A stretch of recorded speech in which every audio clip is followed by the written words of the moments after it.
नमस्कार, समृद्ध नेपाल कार्यक्रममा तपाईँलाई स्वागत छ। म तेज प्रसाद वाग्ले।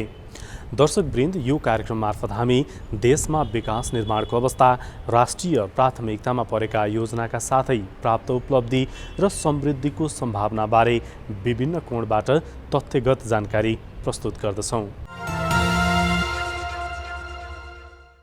छिमेकी मुलुक चीनका विदेश मन्त्री वाङ यीको 3 दिने नेपाल भ्रमण सफलतापूर्वक सम्पन्न भएको छ। भ्रमणका क्रममा आर्थिक र पूर्वाधार विकास लगायत विभिन्न विषयमा द्विपक्षीय समझदारीहरू भएका छन्। ती समझदारीहरू दीर्घकालीन महत्त्वका छन्। नेपाल चीन सम्बन्ध र विदेश मन्त्री वाङ यीको नेपाल भ्रमणका क्रममा भएका समझदारीहरूबारे आजको श्रृङ्खलामा हामीले चर्चा गर्नेछौँ। क्षेत्रीय अन्तर्राष्ट्रिय विमानस्थलका रूपमा निर्माण भइरहेको पोखरा विमानस्थल मुख्य संरचनाहरू निर्माण सम्पन्न भएपछि चीन सरकारले नेपाललाई हस्तान्तरण गरेको छ। पर्यटकीय नगरका रूपमा स्थापित पोखरालाई विश्वका विभिन्न सहरसँग सिधा सम्पर्क स्थापित गर्ने लक्ष्यका साथ निर्माण गरिएको पोखरा क्षेत्रीय अन्तर्राष्ट्रिय विमानस्थल निर्माणबारे पनि आजको श्रृङ्खलामा हामीले चर्चा गर्नेछौँ।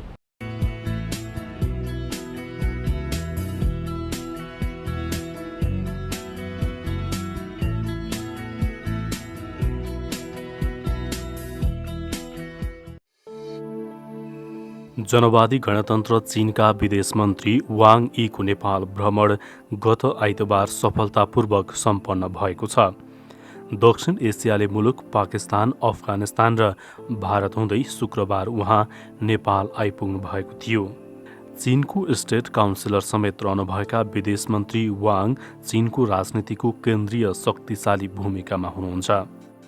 राष्ट्रपति सी जिनपिङका विश्वासपात्र वाङको 3 दिवसीय यो भ्रमण समय सन्दर्भले दूरगामी महत्त्वको रहने विश्लेषण गरिएको छ। चीनमा राष्ट्रपति सीले सत्ता सम्हालेपछि विश्व विकासको लागि नयाँ र महत्त्वाकांक्षी योजना अघि बढेको छ।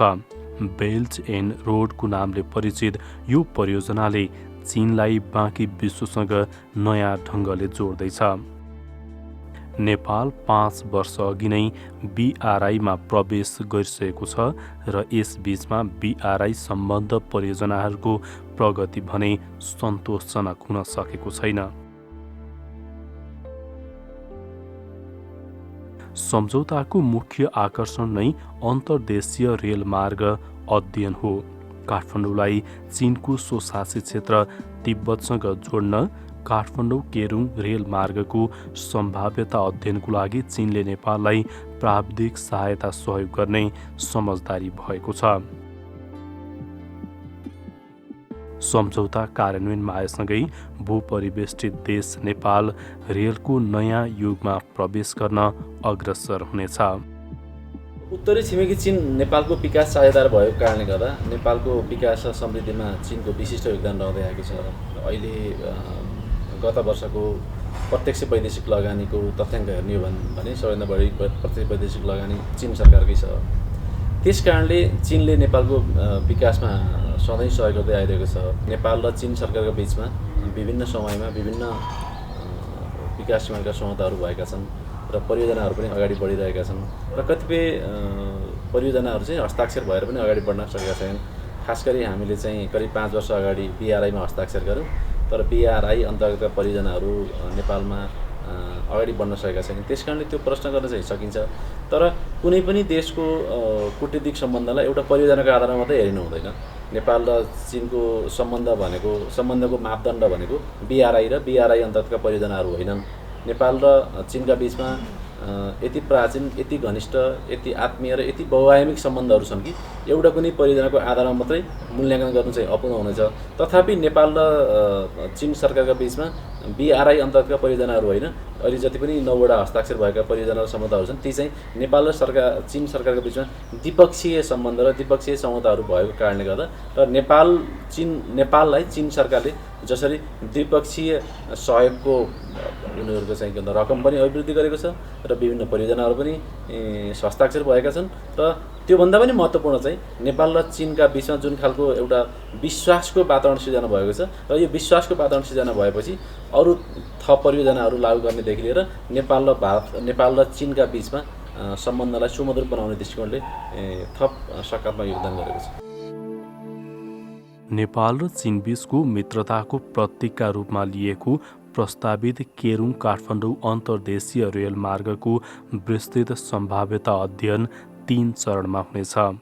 चीनका विदेश मन्त्रीको नेपाल भ्रमणमा प्रस्तावित रेलमार्ग परियोजनाको 3 चरणमा अध्ययन गर्न नेपाल र चीनबीच प्राविधिक कार्ययोजनामा सहमति भएको हो। दुई देशबीच भएको सहमति अनुसार पहिलो चरणमा हवाई सर्वेक्षण, दोस्रोमा भौगोलिक अनुसन्धान र तेस्रोमा रेल पंक्ति योजना तथा लागत अनुमान सम्बन्धी सम्भाव्यता अध्ययन गरिनेछ। यसअघि यो रेलवे परियोजनामा कसले कति लगानी गर्ने भन्ने टुङ्गो नलागे पनि अहिले भएको दुई देशबीचको सहमति अनुसार यस परियोजनामा सम्पूर्ण खर्च चीन सरकारले गर्नेछ। विस्तृत सम्भाव्यता अध्ययन छिट्टै सुरु गर्ने सहमति पत्रमा उल्लेख छ। यसैगरी चीनले नेपाल चीन विद्युत प्रसारण लाइनको सम्भाव्यता अध्ययनमा गृह कार्य गर्ने समझदारी भएको छ। अहिलेसम्म नेपालले चीनसँग निर्यात गरेर फाइदा लिन सकेको छैन। शून्य भन्सारको लागि अवसर दिए पनि उल्लेख्य काम भने हुन सकेको छैन। नेपालबाट चीन निर्यात हुने घाँसको स्वास्थ्य सुरक्षा मापदण्ड सम्बन्धी प्रोटोकल अघि बढ्ने लगायतका समझदारीहरू पनि भ्रमणमा भएको छ। यसले व्यापार घाटा घटाउन सहयोग पुग्ने विश्वास गरिएको छ। यसैगरी अरनिको राजमार्ग मर्मत सम्हार गर्ने सहमतिले पूर्वाधार विकासमा जोड दिनेछ। चिनिया मेडिकल टिमले नेपालमा काम गर्न पठाउने लगायतका विषयमा पनि समझदारी भएको छ। भ्रमणको अर्को उपलब्धि पोखरा विमानस्थलको हस्तान्तरण हो। यसअघि दरबार हाई स्कुल, कलङ्कीको अन्डरपास सडक, अरनिको राजमार्ग, विभिन्न सम्पदा क्षेत्र चीन सरकारले नेपालमा काम सकेर हस्तान्तरण गरिसकेको छ। भ्रमणका अवसरमा विदेश मन्त्री वाङले राष्ट्रपति विद्यादेवी भण्डारी र प्रधानमन्त्री शेरबहादुर देउवासहित शीर्ष नेतासँग पनि भेटवार्ता गर्नुभयो। यो भ्रमणले विदेशका बिचको सम्बन्ध अझ नयाँ उचाइमा पुर्याउनको लागि मद्दत पुर्याउनेछ। खास गरेर यो अहिले कोभिड पेन्डेमिकमा को कारणबाट उच्च स्तरीय भ्रमण नभइरहेको बेलामा अब यो भ्रमण खास गरेर अहिले चाहिँ नेपाल र चीनको बिचमा उच्च स्तरीय भ्रमण भइराख्ने परिप्रेक्ष्यमा यो भ्रमण भएको र यो भ्रमण मेरो निमन्त्रणमा हामी राष्ट्रमन्त्री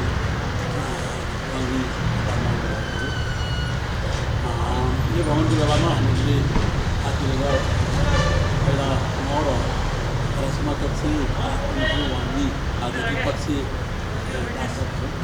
खास गरी वार्तामा अहिले चीनका बिचका केही अत्यन्त चासोको विषय उठाउने हुँदैन। खास गरेर यो अहिले हाम्रो व्यापार नाकाहरू अनि सुचारू पुगेको व्यापार घाटा उच्च भएको त्यस कारण हामीले व्यापारिक क्षेत्रमा लगानीको क्षेत्रमा चाहिँ यो कोभिड पेन्डेमिक कम्पनी गएको त्यो सुचारू गर्नु पऱ्यो र पूर्वाधारको क्षेत्रमा यो चाहिँ खाद्यपानी बोल्नु पर्ने त्यसै गरेर यहाँ करिब 500 जना विद्यार्थीहरू चीनमा पढिरहेको विद्यार्थीहरू चाहिँ कोभिड पेन्डेमिक कारणबाट नेपाल आफ्नो घर आउनु भएको थियो। त्यसपछि उहाँहरू फर्केर आफ्नो अध्ययन पुरा गर्ने मौका पाइरहनु भएको छैन। यो पनि खास गरेर कोभिड पेन्डेमिककै कारणबाट चाहिँ उहाँको अध्ययन उहाँ पूर्णता पाउन नसक्यो भन्ने कुराहरूको जानकारी भयो।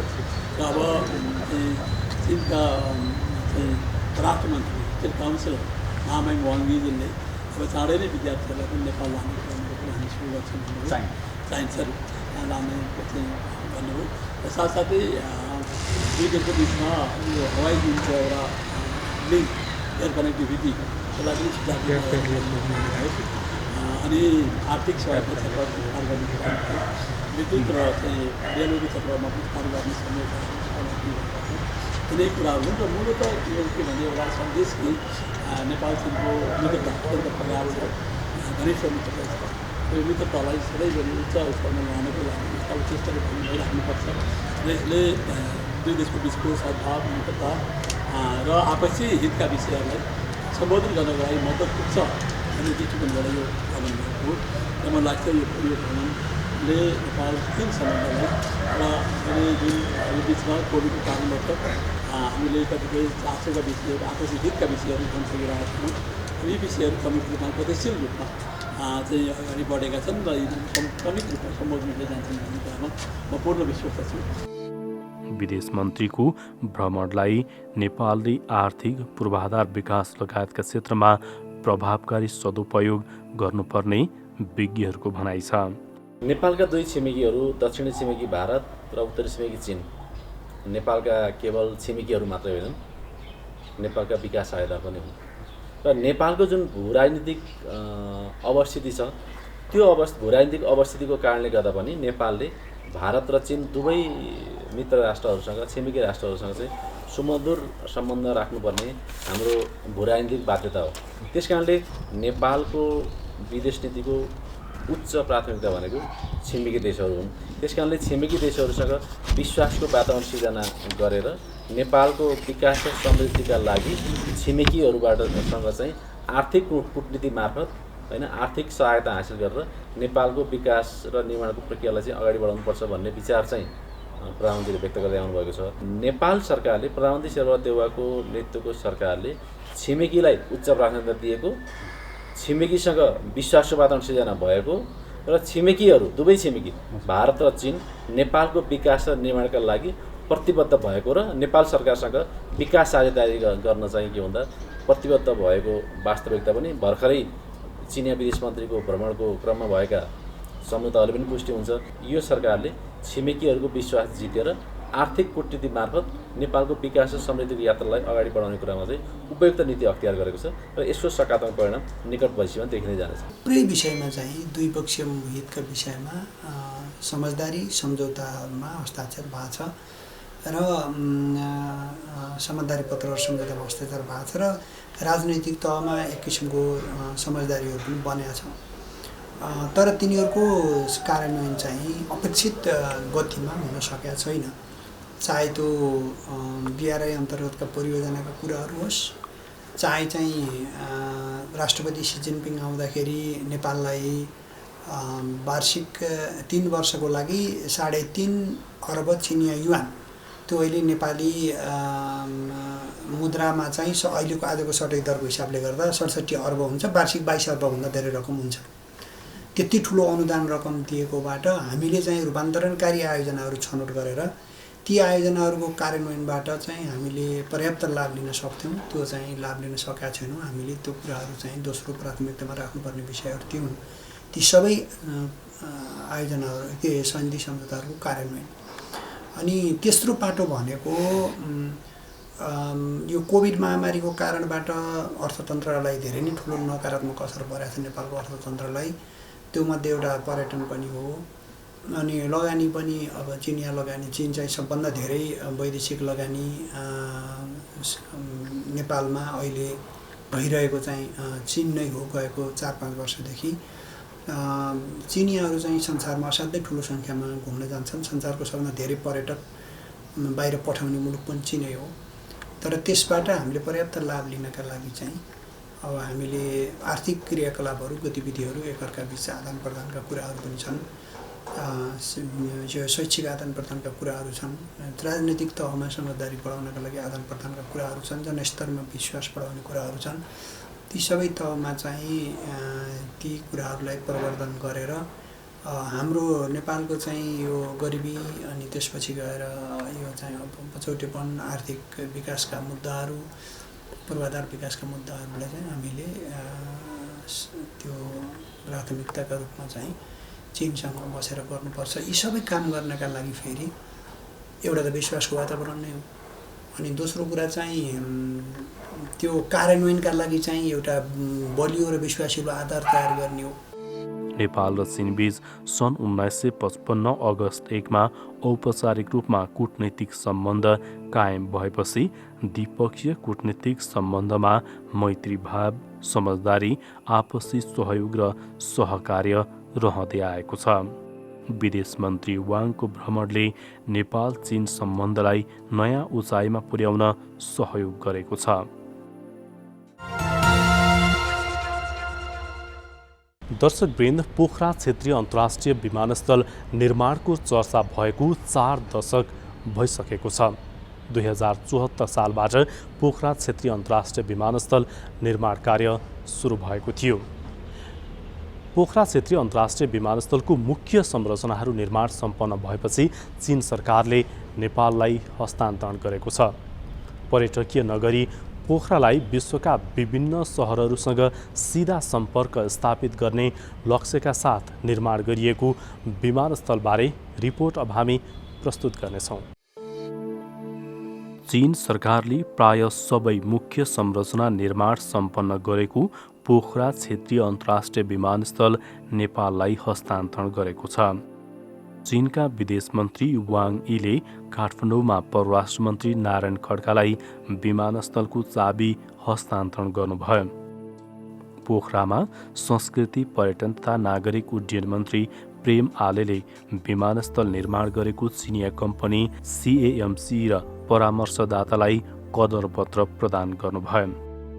चीनको एक्जिम ब्याङ्कको 22 अर्ब सहुलियतपूर्ण ऋण सहयोगमा निर्माण भएको विमानस्थलको हालसम्म 93% भन्दा धेरै काम सकिएको पोखरा क्षेत्रीय अन्तर्राष्ट्रिय विमानस्थल आयोजनाले जनाएको छ।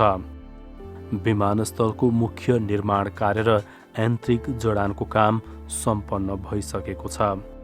विमानस्थलको धावन मार्ग, टर्मिनल भवन, एयर ट्राफिक कन्ट्रोल भवन लगायत विभिन्न 14 भवन, ट्याक्सी वे लगायत मुख्य काम सम्पन्न भएको छ। पोखरा सम्भवतः यो हुन त हाम्रो एक्सपेक्टेड के चाहिन्थ्यो भन्दाखेरि बिफोर टु पेन्डेमिकको बिफोर प्रोजेक्सन के चाहिन्थ्यो कि यो टाइमभन्दा अगाडि नै आउँछन्। तर दुर्भाग्यले गर्दाखेरि यो कोरोनाको कारणले गर्दाखेरि केही ढिला हुन गरेको चाहिन्छन्। जुन कुरा हामीले चाहिँ भैरवाबाट चाहिँ सिकिरहेका चाहिँ छौँ, एक प्रकारले कसरी व्यवस्थापन गर्ने होला, कर्मचारीहरूको व्यवस्थापनदेखि लिएर अन्य निकायहरूको कर्मचारीहरूको व्यवस्थापनदेखि लिएर परीक्षण उडान, त्यसपछि उपकरणहरूको जडान, टर्मिनल बिल्डिङहरूमा लगाइने उपकरणहरू, सिटिङहरूको। तर पोखराको केसमा त्यही हो, भैरवाबाट हाम्रो चाहिँ लेसन लर्न गरेको कारणले गर्दाखेरि पोखरामा त्यति अप्ठ्यारो होला जस्तो चाहिँ मलाई चाहिँ लाग्दैन। त्यो ठाउँको पूर्वाधारहरूका निर्माण कार्य, त्यसपछि एभिएसनको लागि, हवाई उडानको लागि आवश्यक पर्ने उपकरणहरूको जडानहरूको लगभग हामीले अन्तिम चरणमा र फिनिसिङको अवस्थामा चाहिँ छौँ। यन्त्रहरू, उपकरणहरू, रनवे, ट्याक्सी सबैको परीक्षण गर्नुपर्ने हुन्छ र परीक्षण पश्चात त्यसलाई चाहिँ फेरि फाइन ट्युनिङ गर्नुपर्ने हुन्छ कि वास्तविकमा जुन हिसाबले हामी जुन एउटा स्ट्यान्डर्डको रूपमा जुन हामीले चाहिँ गऱ्यौँ, जुन कोअर्डिनेटको रूपमा सबै यो उपकरणहरूको चाहिँ जडान गऱ्यौँ, त्यो त्यही बमोजिम चाहिँ छ कि यसमा चाहिँ करेक्सन चाहिँ हुन्छ। त एउटा पक्ष के हो भन्दाखेरि विमानस्थलको सञ्चालन योग्य बनाउने, अर्कोतर्फ के छ, अर्को पार्ट के हुन्छ भन्दा कि विभिन्न अन्तर्राष्ट्रिय विमान कम्पनीहरूले, एयरलाइन्सहरूले पनि आफूले चाहिँ त्यो एयरपोर्टप्रति म चाहिँ गर्छु, त्यसको चाहिँ उसको चाहिँ चासो हुनु आवश्यक चाहिँ छन्। सो उहाँहरू पनि, विमान कम्पनीहरूले पनि हाम्रो एयरपोर्टको चाहिँ एसेसमेन्ट गरिराख्नु भएको चाहिँ छ। विमानस्थलको मुख्य काम सकिएको र केही सामान्य कामहरू मात्रै बाँकी रहेको विमानस्थलले जनाएको छ। सरकारले यसै वर्षभित्रमा विमानस्थल सञ्चालनमा ल्याउने योजना बनाएको छ। निर्माण कम्पनीसँगको सम्झौता अनुसारको आयोजनाको मुख्य काम सकिए पनि विमानस्थल सञ्चालनको लागि पूर्ण रूपमा तयार हुन भने अझै बाँकी छ। आयोजनाका अनुसार नेपाली पक्षले गर्नुपर्ने ल्यान्डफिल साइड व्यवस्थापन, विमानस्थलको पूर्वपट्टिको रिठेपानी डाँडा कटान र फ्युल स्टेसनको काम बाँकी रहेको छ। विमान उडान र अवतरणको सुरक्षाको लागि अन्तर्राष्ट्रिय नागरिक उड्डयन सङ्गठनको मापदण्ड अनुसार सो डाँडा 40% कटान गर्नुपर्ने देखिएको छ। 2032 सालदेखि त्यहाँ विमानस्थल बनाउने भन्ने जग्गा अधिग्रहण गरेर राखिएको थियो हैन। करिब 3200-3200 बिघा जमिन चाहिँ रोपनी जमिन अधिग्रहण गरेर राखिएको थियो। 40 वर्षसम्म पनि त्यहाँ चाहिँ हामीले विमानस्थल बनाउन सकिएन। तर त्यो विमानस्थललाई अधिग्रहण गरिएको जमिन के थियो भने चाहिँ त्यसमा क्षेत्रीय स्तरको विमानस्थल बनाउने, जस्तो नेपालगञ्ज जतिको, विराटनगर जतिको। किनभने पोखराको अहिलेको विमानस्थल चाहिँ अलि सानो छ। पोखरा हामी क्यापिटल अफ टुरिज्म भन्छौँ, राजधानी भन्छौँ हाम्रो पर्यटनको। त्यस्तो ठाउँमा हामी नाइट ल्यान्डिङ, नाइट फेसिलिटी हामी दिन सकेको छैनौँ। त्यस कारणले चाहिँ अलि लार्ज स्केलको एयरपोर्ट बनाऊँ, क्षेत्रीय हबको रूपमा पश्चिमाञ्चलको होस् भन्ने हिसाबले जग्गा अधिग्रहण गरिएको थियो। तर पछि यसलाई अन्तर्राष्ट्रिय विमानस्थल बनाउने भनेपछि थप हामीले चाहिँ करिब 600 बिघा जति जग्गा चाहिँ हामीले पछि लिनुपर्ने भयो। 600 रोपनी जग्गा बढी लिनुपर्ने भयो हामीले।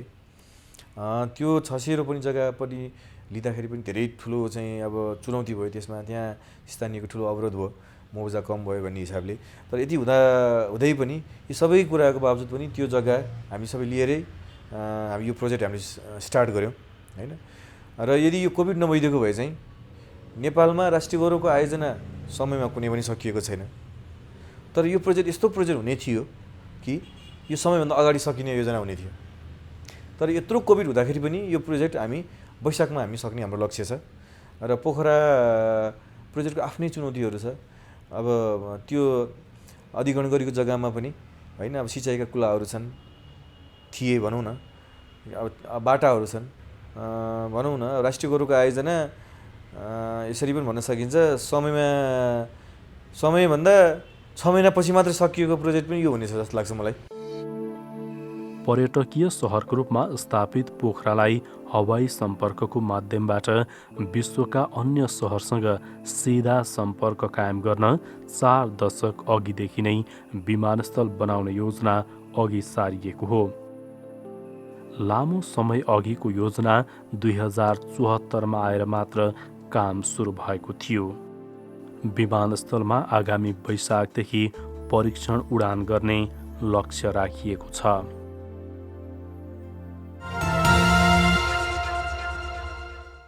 छिमेकी मुलुक चीनका विदेश मन्त्री वाङ यीको 3 दिने नेपाल भ्रमण सफलतापूर्वक सम्पन्न भएको छ।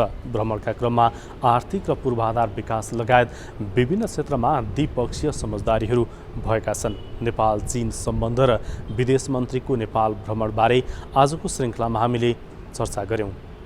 मुख्य संरचनाहरू निर्माण सम्पन्न भएपछि पोखरा क्षेत्रीय अन्तर्राष्ट्रिय विमानस्थल चीन सरकारले नेपाललाई हस्तान्तरण गरेको छ।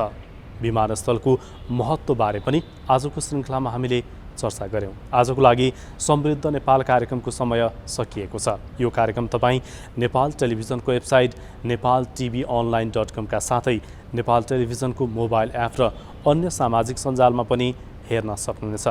आजको लागि समृद्ध नेपाल कार्यक्रमबाट हामी सबैलाई बिदा दिनुहोस्। नमस्कार।